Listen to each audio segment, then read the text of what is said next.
मिठाई।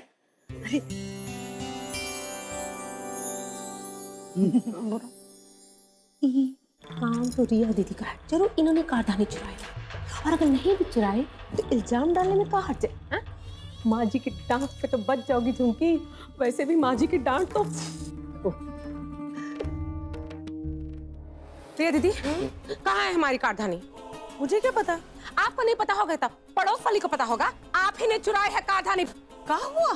कारदानी चोरी हो गया?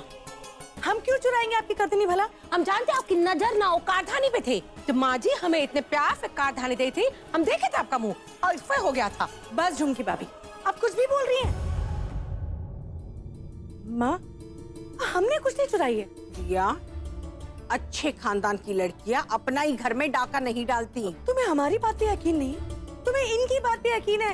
ये झूठ बोल रही है, इनकी बात को सच समझ रही हो तुम।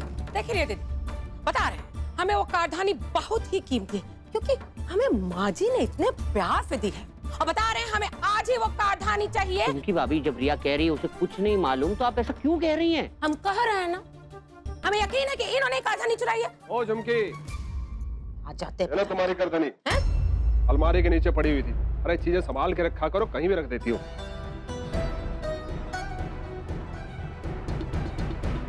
अब रिया, रिया, बेटी को चोर समझकर हम बहू का पक्ष ले लिए, और देखो ई फल दी तुम हमको। अरे इतना शोर मचाए से पहले और चोरी का इल्जाम लगाए से पहले अच्छे से ढूंढ ली होती। तुम्हारा जो अकल है ना, वो घुटने में है और घुटने में ही रहेगा। अब टुकु टुकु देख कर ही हमरा सकल। हाँ, चलो हमारे साथ।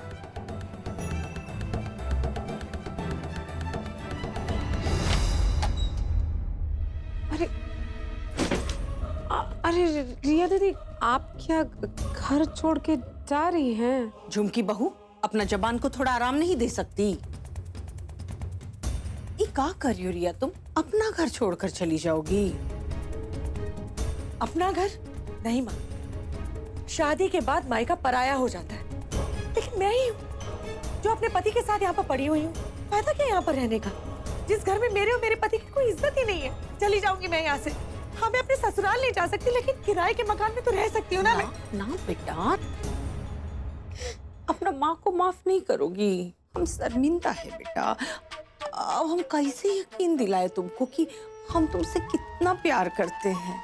हमको कोई भेदभाव नहीं है तुमको लेकर। हाँ, वो प्रताप बाप बनने वाला था, ये लिए थोड़ा बहक गए थे, लेकिन अब ऐसा नहीं होगा बेटा।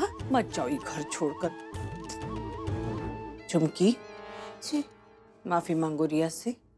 तुम्हारा कारण हम अपना बेटी को रुला दिए।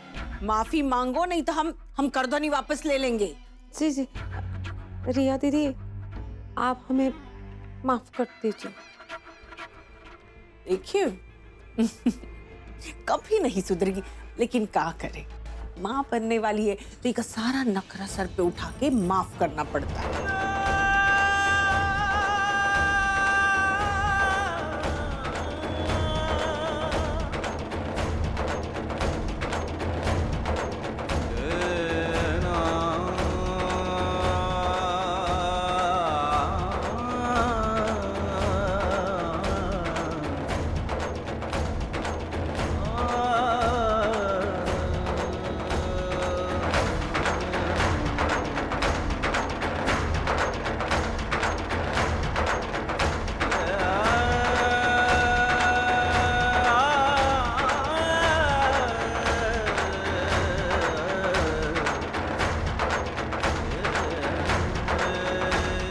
गंगा,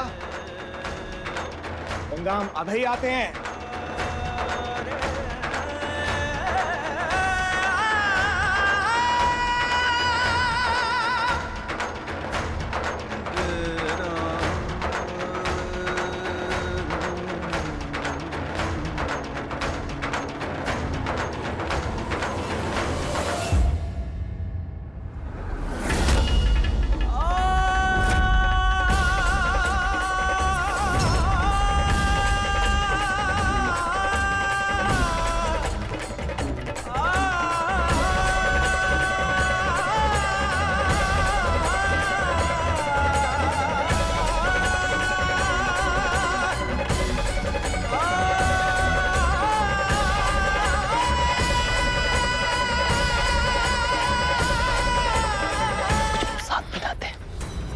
फिर मैं चला जाऊंगा वापस, सच्ची।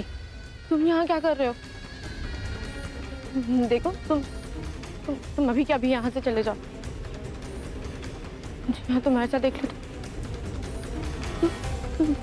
मैं मर जाऊंगी। मैं जाती हूँ। मैं हूं ना तुम्हारे साथ, डरने की कोई जरूरत नहीं।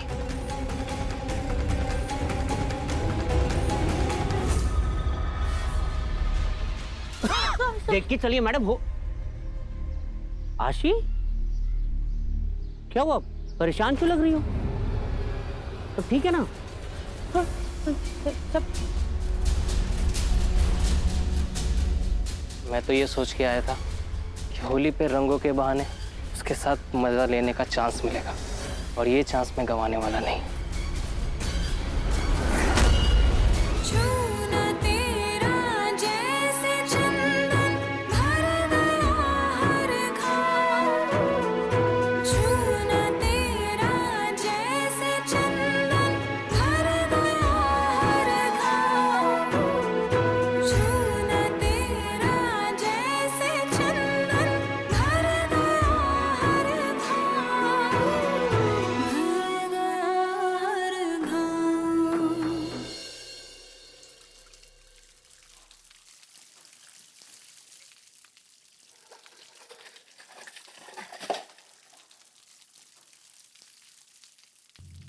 जाकर कपड़ा बदल लीजिए, नहीं तो सर्दी लग जाएगा।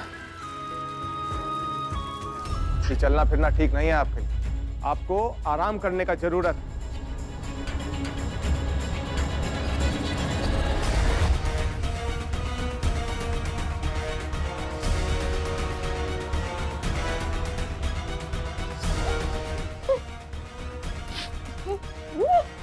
बार बार मना किया था ना यहाँ आने से, कोई असर नहीं होता था। अब देखो मैं क्या करता हूँ।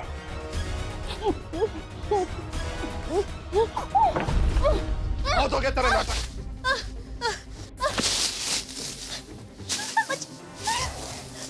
कितना चिल्लाओगी?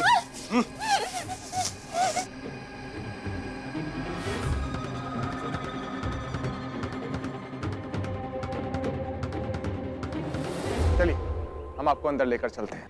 आप बिस्तर पर आराम कीजिए, जब तंदुरुस्त हो जाएंगे तो तब हम आपको लेकर चलेंगे जहां आपने जाना है। चलिए।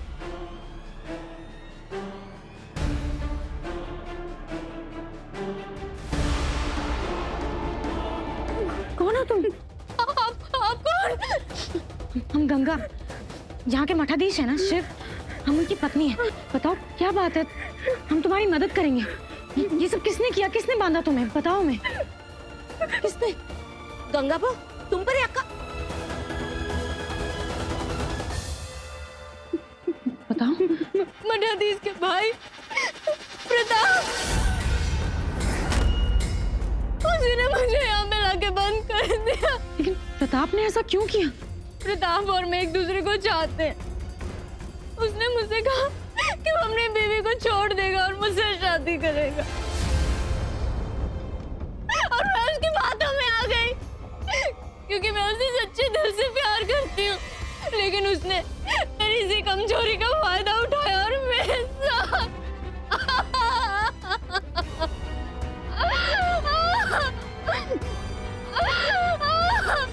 अन्याय तब होता अगर गंगा चुप बैठती। गंगा ने न्याय का रास्ता अपनाना चाहा, मठाधीश का अर्धांगिनी होने का कर्तव्य निभाया। शिव ने अपने और अपनी पत्नी के बीच कोई गलतफहमी नहीं आए। हम बहुत भाग्यशाली हैं कि हमको आपका साथ मिला। तेरी प्रतीक्षा का इंतजार तो खत्म होकर ही रहेगा बेटा, लेकिन तुझे इसके लिए परीक्षा देनी होगी। तेरे लिए मैं हर इम्तिहान देने को तैयार हूँ गंगा। भगवान शायद मुझे बुला रहे हैं।